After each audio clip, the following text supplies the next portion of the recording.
Nous sommes à l'université Paris-Sud, sur le campus scientifique d'Orsay où se dessine la cuisine du futur.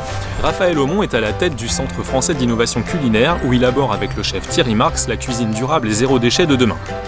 Il s'appuie sur ses recherches pour proposer à ses étudiants des travaux pratiques qui sont basés sur le travail en projet. C'est parti, on va le rencontrer.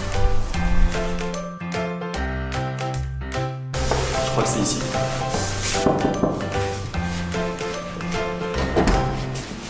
Bonjour, bonjour. Entrez, bienvenue. Installez-vous. En piste.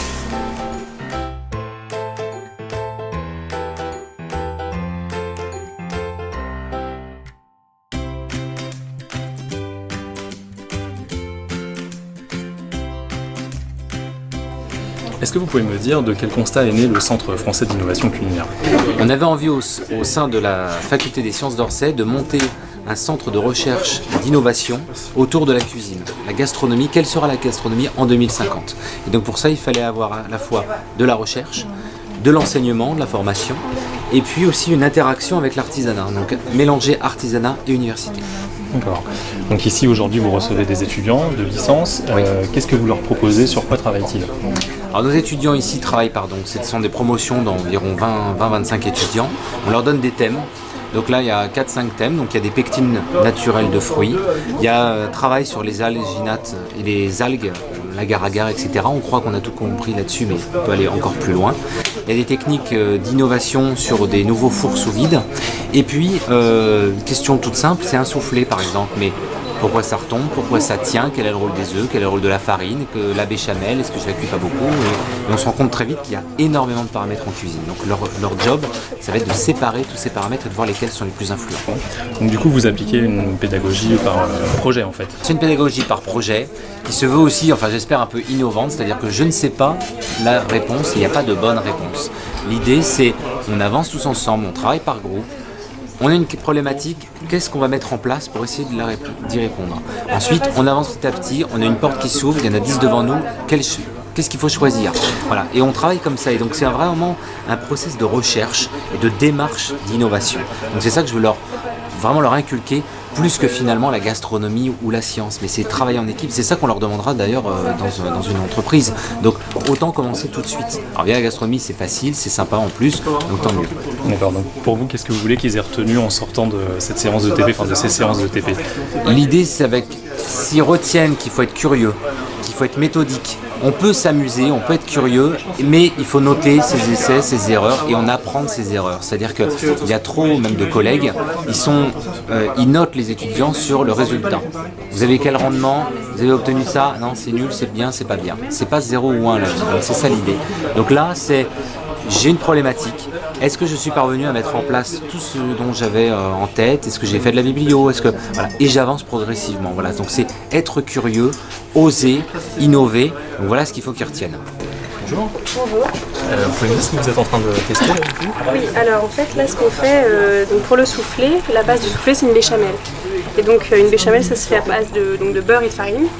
Et donc on laisse fondre le beurre comme dans celle-ci qui n'est pas encore faite. On met la farine ensuite, on fait un roux. Donc c'est une sorte de petit biscuit, ça sent vraiment le biscuit. Et là donc ce qu'on veut évaluer justement c'est comment on veut faire un soufflé sans œufs. Et bien en fait on veut tester l'impact de l'œuf, donc le blanc, le jaune, sur le soufflé. Et donc là justement on part sur une béchamel à base de farine de riz. C'est pas vraiment, ça ne concerne pas l'œuf, mais on veut voir vraiment l'impact de tous les ingrédients dans le soufflé. Et donc on va faire 4 expériences distinctes ensuite, donc 8, dans lesquelles on va faire varier les proportions des œufs justement entre le blanc et le jaune. Voilà, et donc en même temps on voyait l'impact justement du gluten qu'il y a dans la farine de blé par rapport à l'amidon de riz sur le soufflé. Voilà. Je vous laisse travailler alors. Merci.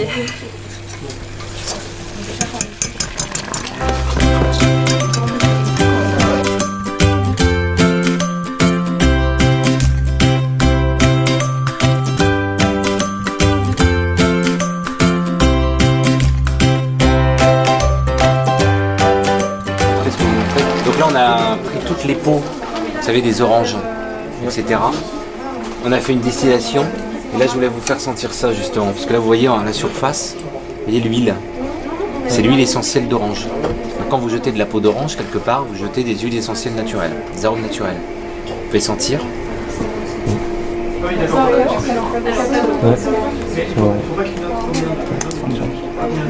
D'accord, donc ça sent très très bon l'orange. Donc ça, c'est vraiment des molécules très précieuses qu'il faut absolument garder. Et toutes les parties blanches, là, les pectines, c'est ce que vous êtes en train d'étudier, avec des taux différents. Et donc l'idée, c'est à 50 degrés pour extraire au maximum justement toutes ces pectines. Et après, ces pectines demandent à réagir pour faire une confiture. Pour faire une confiture, soit vous mettez beaucoup de sucre, soit vous mettez des fruits plutôt acides, soit aussi on peut travailler, ça c'est un peu nouveau, avec des fruits riches en calcium, ou voire même du lait, ou une eau, pourquoi pas, d'huître, de coquillage, enfin il faut une source de calcium. La technique, elle est là, un volume de calcium justement, vous mettez 5 cuillères. Donc là on est sur la pectine d'orange, d'accord, zeste plus pectine, donc toutes les parties blanches qui sont d'habitude jetées, on les récupère grâce à cette machine.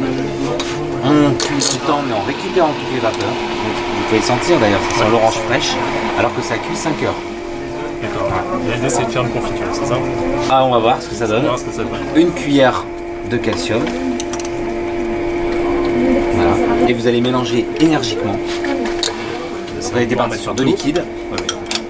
C'est pas grave, ici on a le droit de faire des essais, des erreurs surtout. Et on apprend de ses erreurs. Vous avez le droit de rater, au contraire, on apprendra mieux que si on réussit du premier coup. Ah, alors, une espèce de sorte de marmelade. Ouais, voilà. On peut récupérer après pour voir un peu la texture. Voilà. Là, vous êtes sur une marmelade d'orange. Avec les peaux des oranges. Alors, est-ce qu'on appelle ça des déchets? Est-ce qu'on appelle ça des coproduits? Des trucs. Maintenant, vous pouvez même goûter. Hein. Alors là, il y a 0 sucre ajouté. Okay. Donc, vous venez de faire une confiture instantanée. Avec à l'orange. À l'orange.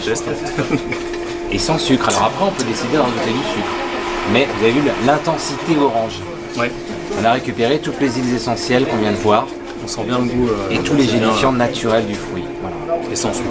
Et sans sucre. Ça c'est super bon. Alors après vous rajoutez du sucre si vous avez envie, mais on n'est pas obligé.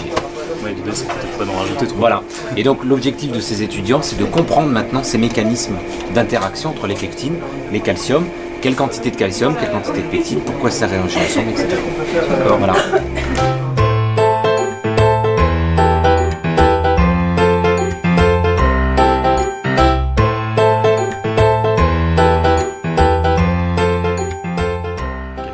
Qu'est-ce que vous êtes en train de faire là aujourd'hui? En fait, aujourd'hui, avec Anna, on fait des gâteaux au yaourt, mais sous vide en fait. C'est-à-dire qu'on va les faire cuire dans un four qui peut faire varier la pression. D'accord. Ça cuit plus vite ou...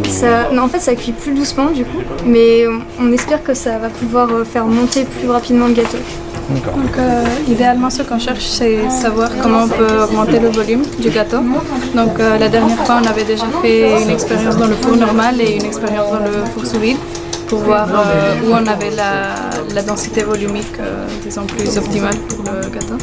Donc, ça, c'est le but de notre expérience. D'accord. Je vous entends parler de densité volumique, donc vous êtes dans quel cursus? En physique fondamentale. Qu'est-ce qui vous a fait choisir ce TP de gastronomie moléculaire? Moi je voulais essayer autre chose en fait parce que les autres options c'était des cours en amphi, c'était de la physique calculatoire et là on s'est dit moi je me suis dit c'est atypique un peu comme genre de cours et du coup on voit que c'est cool parce que c'est de la cuisine mais en fait c'est pas que de la cuisine, on fait beaucoup de sciences derrière, on varie des paramètres, on cherche à faire des graphiques, c'est pas que de la cuisine. Et c'est le côté aussi recherche par vous-même qui vous a plu ou oui, par rapport aux autres cours? Parce qu'on a aussi des projets, tout le monde peut choisir son propre projet et après c'est nous qu'on voit un peu les paramètres qu'on doit changer, on n'a pas des feuilles de TP où il y a tout écrit. C'est nous qui construisons tout. D'accord. Et vous pensez que ça va vous servir après pour la suite de vos études ou pour votre métier plus tard éventuellement? Je pense qu'un peu le fait de trouver un peu seul, d'essayer des choses, oui. Trouver une démarche tout seul, c'est sûr que ça peut aider.